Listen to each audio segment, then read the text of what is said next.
دنیا میں یہودیوں سے زیادہ بدبخت اور سرکش کوئی قوم نہیں گزری جو اپنے نبیوں کو ناحق قتل کرتے تھے، حالانکہ یہ پیغمبر اکرام نہ کسی کو ستاتے تھے اور نہ کسی کے مال و دولت پر ہاتھ ڈالتے تھے، بلکہ بغیر کسی اجرت کے لوگوں کو فلاح کی باتیں بتاتے اور اللہ کی طرف بلایا کرتے تھے۔ لہٰذا حضرت ابو عبیدہ رضی اللہ عنہ نے ایک دفعہ رسول اللہ صلی اللہ علیہ وسلم سے پوچھا کہ قیامت کے دن سب سے بڑے اور سخت عذاب کا مستحق کون ہوگا؟ آپ نے فرمایا، وہ شخص جو کسی نبی کو یا کسی ایسے شخص کو قتل کرے جو بھلائی کا حکم دیتا ہو اور برائی سے روکتا ہو۔ ایک حدیث کے مطابق یہودیوں نے ایک دن میں 45 نبیوں اور 170 صالحین کو قتل کر دیا تھا جو انہیں اچھی باتوں کا حکم دیا کرتے تھے۔ لہٰذا یہ قوم قیامت تک کے لیے لعنتی قرار پائی اور بروز قیامت بھی لعنتی ہوگی۔ آج ہم اس ویڈیو میں انہی مظلوم انبیاء کرام میں ایک برگزیدہ نبی حضرت یحییٰ علیہ السلام کی شہادت کے واقعے کو جانیں گے۔ حضرت یحییٰ علیہ السلام حضرت زکریا علیہ السلام کے فرزند تھے۔ حضرت زکریا بھی اللہ کے پیغمبر تھے۔ اولاد نہ ہونے کی وجہ سے حضرت زکریا اور آپ کی اہلیہ بہت غمگین رہا کرتے تھے۔ حضرت زکریا کو اکثر یہ خیال آتا تھا کہ میری کوئی اولاد نہیں اور میرے مرنے کے بعد میرے عزیز اور میرے بھائی ہرگز اس قابل نہیں کہ وہ بنی اسرائیل کی ہدایت اور اصلاح کے سلسلہ کو آگے بڑھا سکے۔ اگر اللہ رب العزت مجھے ایک بیٹے سے نواز دے تو میرے بعد بھی بنی اسرائیل میں دین حق کی تبلیغ کا کام جاری رہے گا۔ لہٰذا آپ نے اللہ کے دربار میں بہت التجائیں اور دعائیں کی۔ اللہ نے آپ کو بڑھاپے میں اولاد عطا کرنے کا فیصلہ کیا۔ اللہ نے ایک فرشتے کے ذریعہ حضرت زکریا علیہ السلام کو یہ خوشخبری دی کہ ہم تمہیں ایک بیٹا دیں گے جس کا نام یحییٰ رکھنا۔ اس سے پہلے اس نام کا کوئی نہیں ہوا اور یہ اللہ کے نزدیک بہت مقبول ہوگا۔ وہ اس قوم کی خراب حالت کی اصلاح کرے گا۔ حضرت یحییٰ علیہ السلام کی والدہ عیشیٰ اور مریم علیہ السلام کی والدہ حنہ آپس میں سگی بہنیں تھیں۔ یوں حضرت عیسیٰ علیہ السلام اور حضرت یحییٰ علیہ السلام آپس میں خالہ زاد تھے۔ حضرت یحییٰ علیہ السلام بچپن میں ہی نبوت کے مقام پر فائز ہو گئے تھے۔ حضرت یحییٰ موسیٰ علیہ السلام کی شریعت کو زندہ کرنے والے جلیل القدر نبی تھے۔ اس زمانے میں اللہ نے اپنے پیغمبر حضرت عیسیٰ علیہ السلام کو مبعوث فرمایا، لہٰذا آپ ان پر ایمان لے آئے۔ حضرت یحییٰ حضرت عیسیٰ سے 6 ماہ بڑے تھے اور آپ حضرت عیسیٰ کی نبوت کو تسلیم اور تصدیق کرنے والے سب سے پہلے شخص تھے۔ روایتوں کے مطابق حضرت یحییٰ علیہ السلام کثرت سے گریہ وزاری کیا کرتے تھے، یہاں تک کہ آنسوؤں کی وجہ سے آپ کے رخساروں پر نشان پڑ گئے تھے۔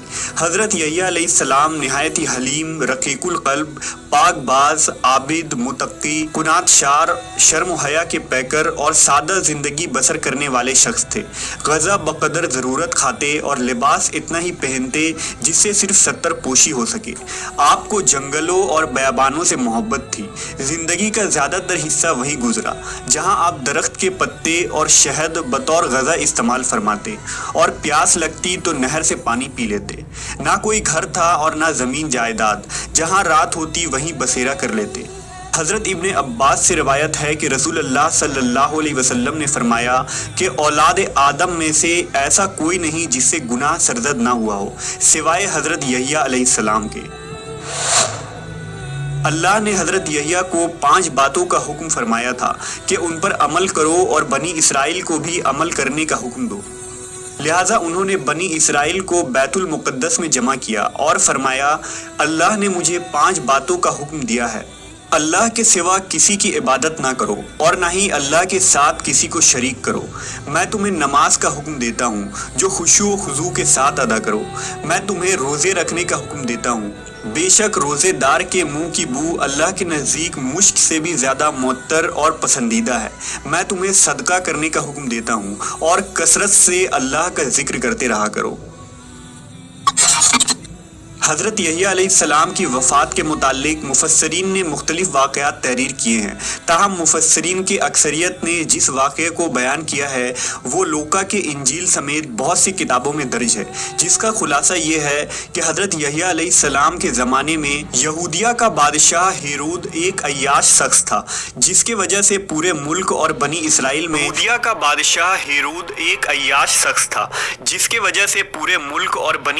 میں فسق و فجور پھیل رہا تھا۔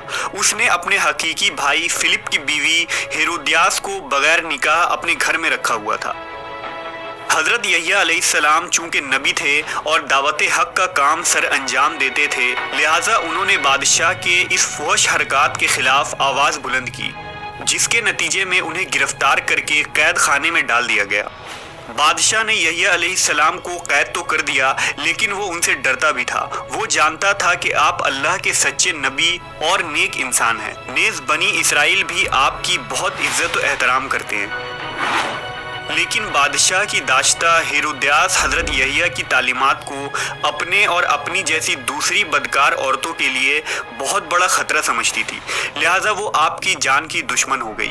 اسی دوران بادشاہ کی سالگرہ کے موقع پر محل میں رقص و موسیقی کی محفل جمی، جس میں ہیرودیاس کی جوان اور خوبصورت بیٹی نے اپنی سحر آمیز رقص دکھا کر بادشاہ کو اپنے جال میں پھنسا لیا۔ بادشاہ نے خوش ہو کر اس سے کہا کہ مانگ کیا مانگتی ہے۔ بیٹی نے اپنی ماں سے مشورہ کیا تو وہ پہلے ہی ایسے موقع کی طاق میں تھی، لہٰذا اس نے بیٹی سے کہا کہ بادشاہ سے یحییٰ علیہ السلام کا سر مانگ۔ بیٹی نے بادشاہ کے سامنے ادب سے جھک کر عرض کی، اے بادشاہ سلامت، مجھے یحییٰ کا سر تھال میں رکھ کر منگوا دیجیے۔ بادشاہ یہ سن کر پریشان ہو گیا، مگر اپنی محبوبہ کی بیٹی کی فرمائش کیسے رد کر سکتا تھا، لہٰذا اس نے سپاہیوں کو قید خانہ بھیجا اور حضرت یحییٰ علیہ السلام کے سر کاٹ کر آپ کو شہید کر دیا۔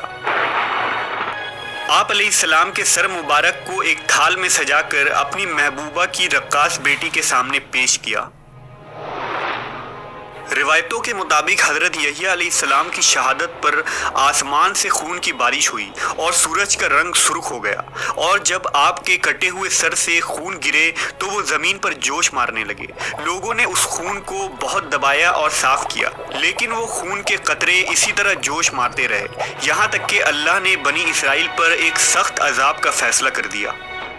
اس وقت روم کا سیزر البیریس تھا، وہ ہیرود سے ناراض ہو گیا اور اس نے اپنے بھتیجے اینٹیپا کو اس کی سلطنت پر حملہ کرنے کے لیے بھیجا۔ وہ ایک خونخوار فوج لے کر یہودیہ پر حملہ آور ہوا۔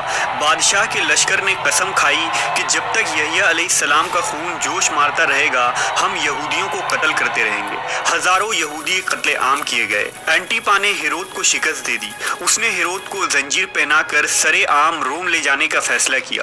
جب ہتکڑیوں اور زنجیروں میں جکڑے دونوں میاں بیوی شہر کے گلیوں سے گزر رہے تھے تو ان کے ستائے ہوئے لوگ ان پر پتھر مار رہے تھے۔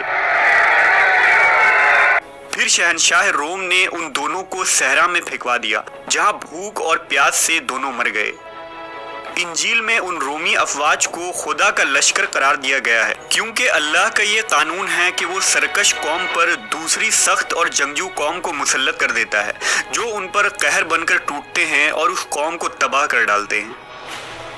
مورخین نے لکھا ہے کہ اموی خلیفہ ولید بن عبد الملک جب دمشق میں مسجد تعمیر کروا رہے تھے تو اس دوران وہاں ایک غار دریافت ہوا۔ اطلاع ملنے پر خلیفہ خود غار میں داخل ہوئے تو دیکھا کہ ایک صندوق میں انسانی سر رکھا ہوا ہے اور اس صندوق پر لکھا تھا کہ یہ یحییٰ ابن زکریا کا سر ہے۔ ان کا چہرہ اور بال اپنی اصلی حالت میں تھے اور یوں لگتا تھا جیسے ابھی شہید ہوئے ہوں۔